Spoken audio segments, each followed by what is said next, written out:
الحمد لله نحمده ونستعينه ونستغفره ونعوذ بالله من شرور أنفسنا وسيئات أعمالنا من يهده الله فلا مضل له ومن يضلل فلا هادي له أشهد أن لا إله إلا الله وحده لا شريك له وأشهد أن محمدا عبده ورسوله بلغ الرسالة وأدى الأمانة ونصح الأمة وجاهد في الله حق جهاده حتى تركنا على المحجة البيضاء ليلها كنهارها لا يزيغ عنها إلا هالك اللهم فصل وسلم على هذا النبي الكريم وعلى آله وصحبه ومن دعا بدعوته واتبع سنته إلى يوم الدين أما بعد أيها الإخوة المسلمون أوصيكم ونفسي بتقوى الله فقد فاز المتقون قال الله تعالى أعوذ بالله السميع العليم من الشيطان الرجيم يا أيها الذين آمنوا اتقوا الله حق تقاته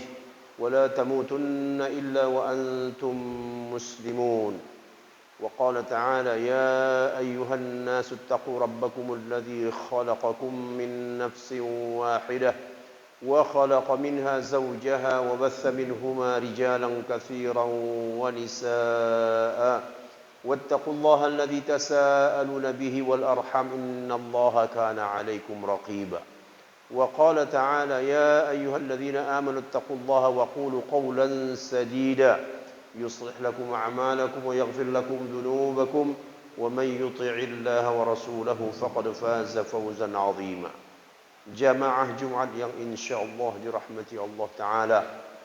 Kita berada di penghujung bulan Rajab. Dan kita akan segera memasuki Sya'ban. Dan setelah Sya'ban, kita pun akan memasuki bulan yang teramat mulia, Ramadan. Mungkin hawa Ramadan pun sudah mulai terasa.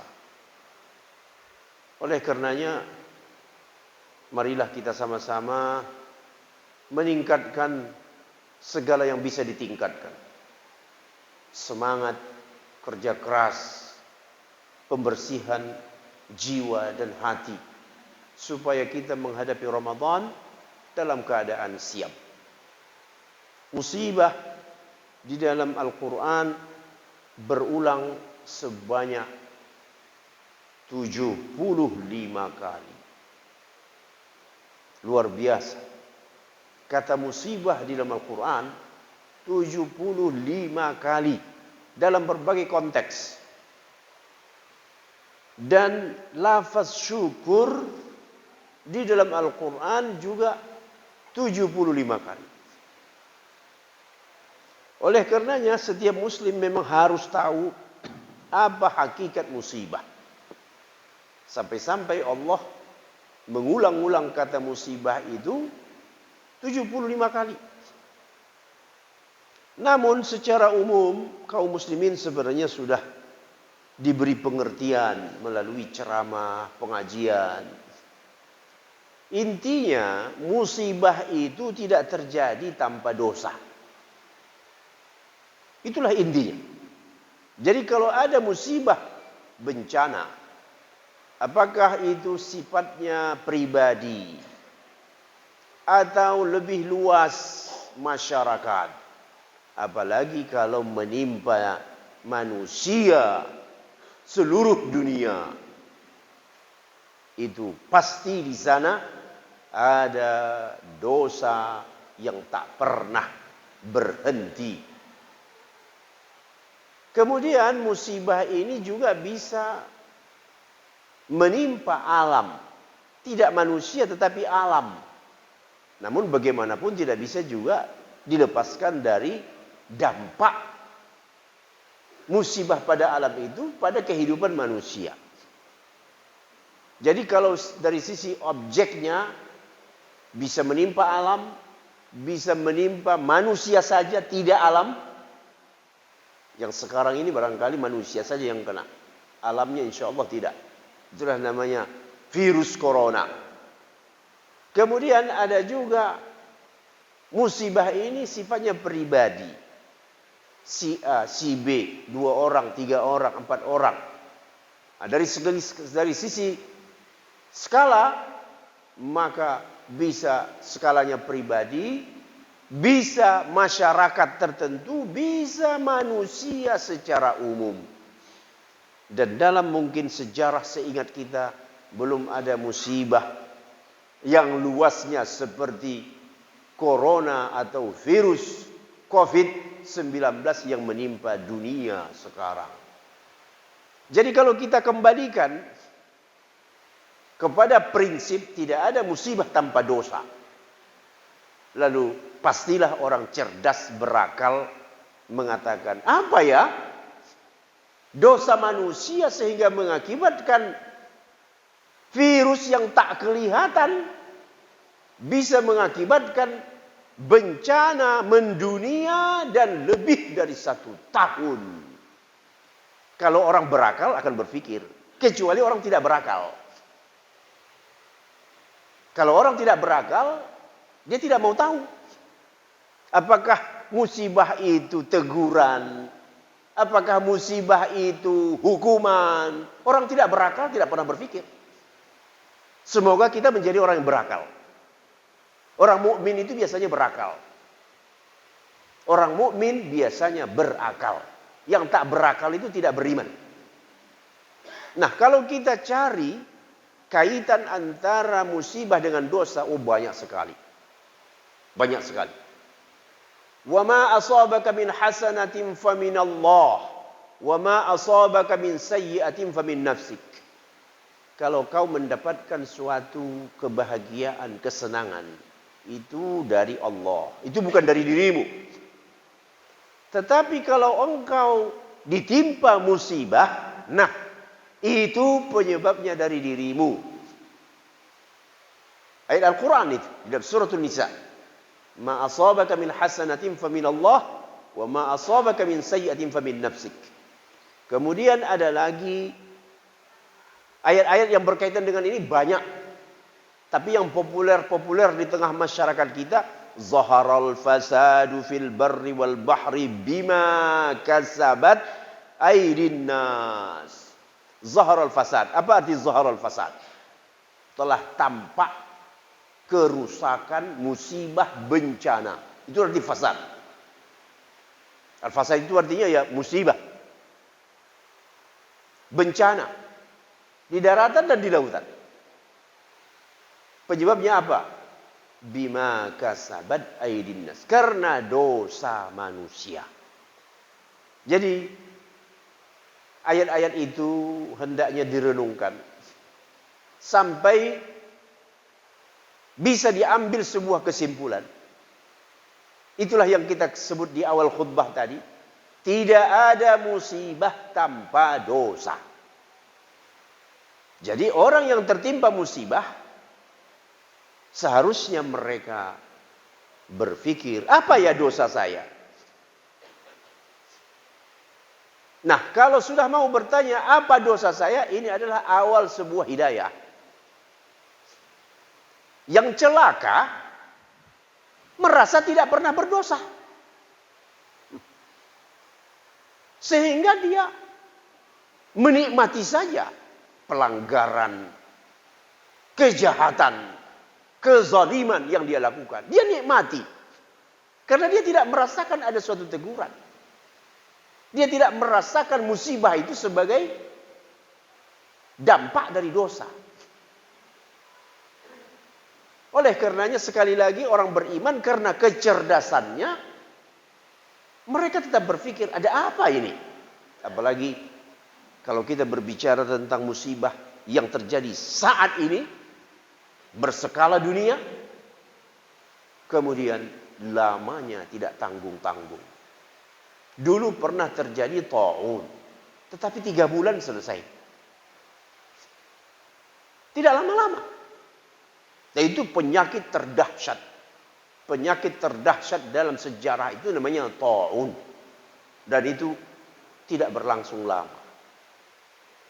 Tidak ada penyakit yang berlangsung seperti apa yang kita alami virus 19 ini. COVID-19. 1 tahun sudah mulai lebih. Kapan selesainya? Tidak ada kelihatan tanda-tanda berakhir. Inna lillahi wa inna ilaihi raji'un.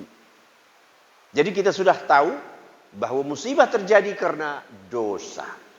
Orang pintar mencari apa kesalahan saya. Orang yang tidak berakal menganggap musibah seperti angin lalu. Kalau kita membaca hadis, ketemulah kita penyebab-penyebab musibah, wabil khusus yang namanya penyakit yang menular. Ketemu kita jawabannya dalam hadis. Apa itu? Hadis yang diriwayatkan oleh Abdullah bin Umar. Ada 5 malapetaka yang menimpa kalian nanti di akhir zaman. Kata Nabi kepada kaum muhajirin pada saat itu, tetapi aku berdoa jangan sampai menimpa kalian. Dan betul, alhamdulillah, orang-orang muhajirin selamat. Karena kelima bencana ini ada di zaman kita. Yang pertama kata Nabi apa? Lam tazharil fahishah inda qaumin qat hatta yu'linu biha illa fasha fihimut ta'un wal awja'u allati lam takun fi aslafihimul ladzina madaw. Apabila perbuatan fahisyah telah muncul di suatu kaum sampai mereka terang-terangan melakukannya, tidak ada rasa malu, maka pasti akan Allah kirim kepada mereka penyakit ta'un dan penyakit-penyakit aneh yang belum pernah terjadi pada orang-orang sebelum mereka. Persis betul dengan virus corona. Penyakitnya gampang menyebar. Mirip seperti ta'un. Tetapi tidak lebih dahsyat dari ta'un. Karena ta'un itu ukurannya begitu kena, tinggal menunggu saja matinya. Tidak ada namanya sembuh dari ta'un. Kemudian penyakit-penyakit aneh yang belum pernah terjadi sebelum mereka. Persis kena ke COVID-19. Belum ada penyakit yang gampang menular, yang bertahan setahun di seluruh dunia. Lalu kata Nabi tadi penyakitnya apa? Apabila perbuatan fahisyah muncul di satu kaum. Apa arti fahisyah? Kalau kita mengkaitkan lagi dengan Al-Quran, kata fahisyah itu dikaitkan Allah dengan perbuatan zina. Wala taqrabuz zina innahu kana fahisyah wa sa'a sabila. Jangan kamu dekati zina. Sesungguhnya zina itu adalah fahisyah, perbuatan keji dan kotor. Ternyata betul. Di mana ada tempat yang tidak ada zinanya? Di mana ada negeri yang tidak ada zinanya sekarang ini? Negara mana yang tidak ada zina? Bahkan mungkin kampung mana yang tidak ada zina? Baik tersembunyi ataupun terang-terangan. Ya kalau begitu sudah terjawab. Sudah terjawab pertanyaan ada apa dengan COVID-19? Terjawab melalui satu hadis saja. Karena Allah mengatakan wala taqrabuz zina. Mari kita perhatikan bagaimana zina. Zina ini begitu parah, menimpa banyak orang. Bahkan sebahagian orang sudah menganggap zina ini sebagai lifestyle. Sudah gaya hidup ini zina. Tidak bisa dihindari lagi zina. Segala urusan mau mulus pakai zina. Tidak mempan uang, sodorkan perempuan. Berlaku di banyak tempat. Jadi kalau begitu zina sudah menjadi fenomena. Merasa miskin, tidak punya uang, jual kehormatan. Inna lillahi wa inna ilaihi raji'un. pergaulan bebas, sampai kepada selingkuh. Tidak hanya orang-orang yang tak berpendidikan, tetapi orang yang sedang menuntut ilmu pun ikut berzina. Kos-kosan dekat kampus banyak dijumpai bekas-bekas kondom. Itu tidak hanya di satu tempat, di banyak kota. Jadi artinya betul zina sudah menjadi gaya hidup. Kalau begitu sudah terjawab, kenapa COVID-19 bertahan? Karena penyebabnya bertahan.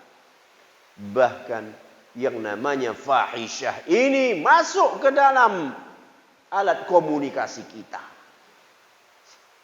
Setiap kali kita mengklik, apakah berita namanya, di bawah itu pasti disajikan alat-alat untuk melakukan fahisyah.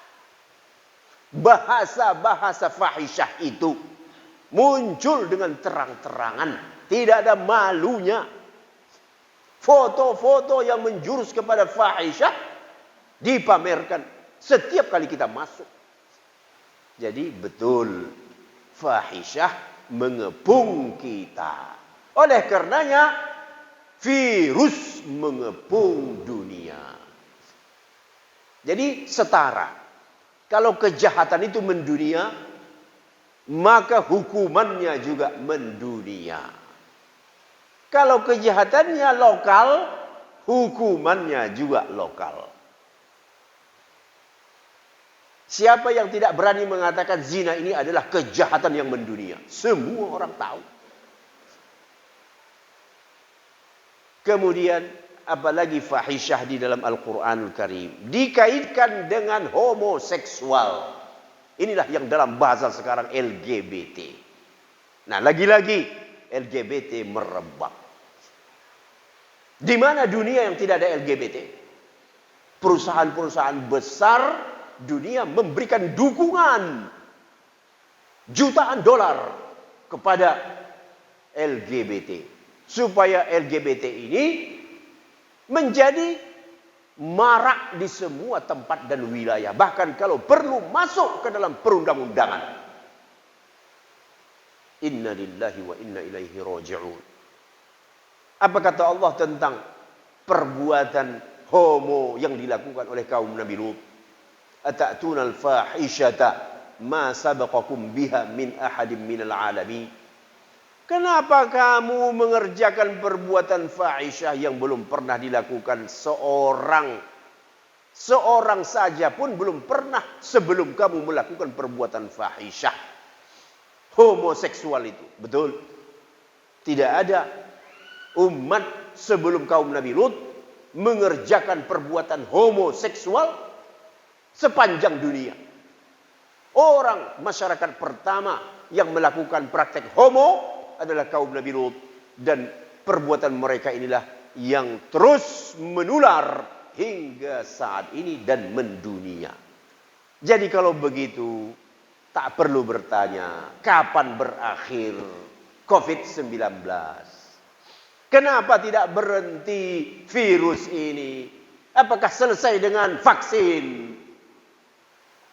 Apapun tidak akan bisa menyelesaikannya kalau penyakit utamanya tidak diselesaikan. Apa itu? Fahisyah. Perbuatan keji dan kotor.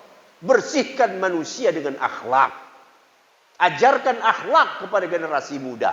Itulah solusi COVID-19. Apa yang kita pahami dengan masker? Semua orang sedunia dipaksa pakai masker. Apa makna masker? Duniamu kotor. Kotor itu bahasa Al-Qur'annya fahisyah.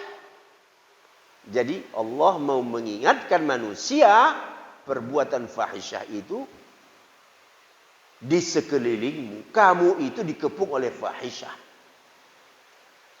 Simbolnya menutup mulut dan hidung.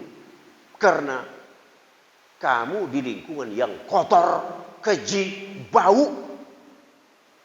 Karena kalau seseorang berada di gunung, mana perlu dia pakai masker? Orang bersih udara. Maka di tempat yang bersih, insya Allah tidak akan muncul itu penyakit-penyakit yang mematikan itu. Munculnya di daerah-daerah di mana manusia jahat banyak. Oleh karenanya, mari kita perhatikan, melalui masker Allah mau mengingatkan manusia bahwa kamu dikepung oleh lingkungan dan dunia jorok, kotor, itulah dia zina dan homoseksual. Aqulu qawli hadza wa astaghfirullah li wa lakum wa lisa'iril muslimin wal muslimat fastaghfiruhu innahu huwal ghafurur rahim.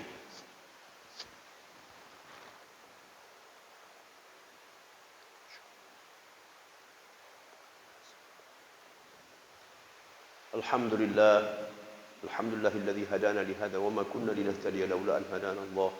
Asyhadu an la ilaha illallah wahdahu la syarika lah wa asyhadu anna Muhammadan 'abduhu wa rasuluh la nabiyya ba'dah. Qala Allah Ta'ala ya ayyuhalladzina amanu taqullaha haqqa tuqatih wa la tamutunna illa wa antum muslimun.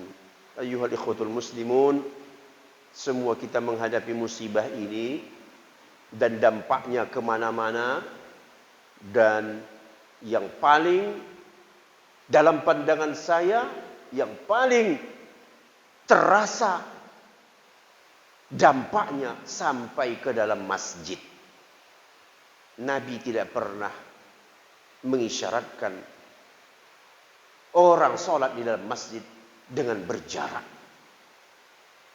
Inilah musibah terbesar yang menimpa manusia kaum muslimin di zaman ini. Jadi virus sampai berdampak ke dalam kehidupan beragama. Sunnah aturan Nabi dalam beribadah diacak-acak. Sampai kapan? Bahkan yang lebih parah dari itu, ada orang yang tidak sholat ke masjid karena dalam hitungan dia takut karena di sana perkumpulan orang. Kalau dia mati di rumah, apakah lebih bagus daripada dia mati datang berjamaah ke masjid? Kekhawatiran ada batasnya. Usaha ada batasnya. Tidak boleh melanggar aturan yang ditetapkan oleh Nabi kita sallallahu alaihi wasallam. Boleh berikhtiar, disuruh berikhtiar, tetapi jangan sampai kamu merusak tatanan yang sudah dibangun oleh Rasulullah sallallahu alaihi wasallam. Ramadan di depan mata. Masihkah masjid dikunci, ditutup oleh kaum muslimin sendiri karena ketakutan? Ini semakin memperjauh hubungan kita dengan Allah Subhanahu wa taala. Justru dalam kondisi musibah orang mendekati masjid. Karena masjid adalah rumah Allah. Dalam bulan Ramadan, masjid merupakan sentral kegiatan ibadah. Di sana orang salat tarawih, di sana orang tilawah, di sana orang i'tikaf, di sana orang menunggu Lailatul Qadar. Jangan sampai terulang kejadian masa lalu. Kebanyakan masjid dikunci oleh kaum muslimin sendiri. Mari kita mengajak saudara kita, mari kembali ke masjid. Allah Subhanahu wa taala menjaga orang-orang mukmin. Innallaha malaikatahu shalluna 'alan nabi. Ya ayyuhalladzina amanu shallu 'alaihi wa sallimu taslima. Allahumma shalli 'ala Muhammad wa 'ala ali Muhammad kama shallaita 'ala Ibrahim wa 'ala ali Ibrahim. Allahumma barik 'ala Muhammad wa 'ala ali Muhammad kama barakta 'ala Ibrahim wa 'ala ali Ibrahim innaka Hamidum Majid. Wardallahumma 'an sadatina Abi Bakr wa Umar wa Uthman wa Ali وعن الصحابة أجمعين وعن التابعين ومن تبعهم بإحسان ليوم الدين. اللهم اغفر للمسلمين والمسلمات والمؤمنين والمؤمنات الأحياء منهم والأموات. اللهم أعز الإسلام والمسلمين وأذل الشرك والمشركين ودمر أعداءك أعداء الدين. اللهم لا تدع في مقامنا هذا ذنبا إلا غفرته ولا عيبا إلا سترته ولا هما إلا فرجته ولا دينا إلا قضيته ولا حاجة من حوائج الدنيا لك فيها رضا ولنا فيها صلاح إلا قضيتها يا رب العالمين. اللهم ادفع عنا البلاء والوباء والغلاء وسوء الفتن ما ظهر منها وما بطن. اللهم إنا نعوذ بك من هذا الفيروس ومن هذا الوباء. اللهم قنا ونجنا من هذا المرض يا رب العالمين. ربنا آتنا في الدنيا حسنة وفي الآخرة حسنة وقنا عذاب النار. عباد الله، إن الله يأمركم بالعدل والإحسان وإيتاء ذي القربى وينهى عن الفحشاء والمنكر والبغي يعظكم لعلكم تذكرون. فاذكروا الله يذكركم واشكروه على نعمه يزدكم ولذكر الله أكبر والله أعلم ما تصنعون.